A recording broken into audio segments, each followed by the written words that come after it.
अस्सलामु अलैकुम वरहमतुल्लाहि वबरकातुहू। तो दोस्तों, मैं शिफा चैनल की तरफ से आज आपकी खिदमत में फिर हाजिर हूँ। उम्मीद है कि आप सब भाई खैरियत से होंगे। तो दोस्तों, आज मैं जिस मौजू पर बात करने वाला हूँ तो वो मौजू क्या है? वो मौजू है ख़ारिश।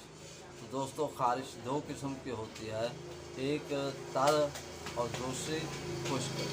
तो दोस्तों, तर ख़ारिश को खुजलाने से, खुजली करने से उसमें से रेशा या खून निकलता है, और खुश्क ख़ारिश से कुछ भी नहीं निकलता, सिर्फ खाली जिस्म पर ख़ारिश होती है। तो ये मर्ज़ ज़्यादातर बच्चों में पाई जाती है। तो बच्चों में से ये ख़ारिश की मर्ज़ जो है, ये छूत जैसी मर्ज़ है। एक से दूसरे आदमी को, दूसरे से तीसरे आदमी को, अगर घर में एक आदमी को है तो ये दूसरे को और सारे घर में फैल जाएगी। तो दोस्तों, इसके लिए मैं एक बहुत आसान सा नुस्खा लेकर आया हूँ।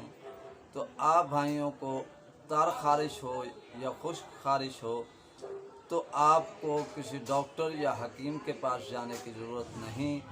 जो मैं नुस्खा आपको बताऊँगा वो नुस्खा बहुत ही आसान है, घर में आप बना सकते हैं, और रोज़ाना आपने रात को सोते वक्त ये दवा इस्तेमाल करनी है।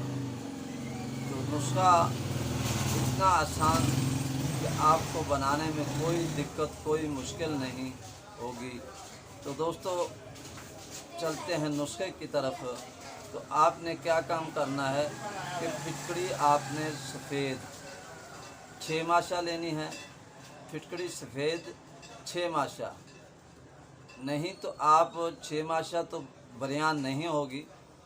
आपने फिटकड़ी अगर लेनी तो ज़्यादा ले सकते हैं, तकरीबन 100 ग्राम उसको आपने बरियां कर लेना है। तवे पर कर लें या किसी और चीज़ में, वो सफ़ेद फुल्ला बन जाएगी, तकरीबन इतनी हो जाएगी जिसामत में।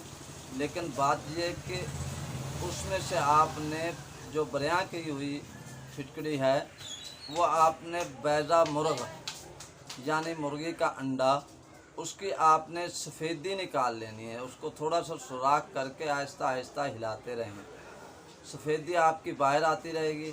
उसमें आपने 6 माशे किसी प्याली में डालकर उसके अंदर 6 माशे फिटकड़ी जो आपने बयां की हुई है वो फिटकड़ी आप उसके अंदर डाल दें और उसको अच्छी तरह हल कर लें। वो आपकी मरहम जैसी बन जाएगी। तो वो आपने रात को सोते वक्त, जहाँ आपके ख़ारिश है, नहीं तो आपके पूरे जिस्म पे ख़ारिश है, या आपके जहाँ भी ख़ारिश है वहाँ आप उसका लेप कर लें हल्का हल्का। और सुबह उठकर जो आपका बिस्तर है वो आपने धूप में रख दें, और अपने कपड़े तब्दील करके नहा के ऊपर उस पूरे जिस्म के तेल लगा लें जहाँ ख़ारिश है। तो दोस्तों, आपको ये दवाई इस्तेमाल करने के बाद खुद पता चल जाएगा, पुरानी से पुरानी ख़ारिश है, फोड़े हैं, फुंसियाँ हैं, तो इंशाअल्लाह अल्लाह पाक ने चाहा तो आपको 10 दिन में इस मर्ज़ से छुटकारा हासिल हो जाएगा। तो जिन मेरे भाइयों को, दोस्तों को मेरी ये वीडियो पसंद आई हो तो मैं उन भाइयों से रिक्वेस्ट करता हूँ वो मेरी वीडियो को सब्सक्राइब भी करें मेरे चैनल को, और साथ में बेल आइकॉन के बटन को भी दबा दें,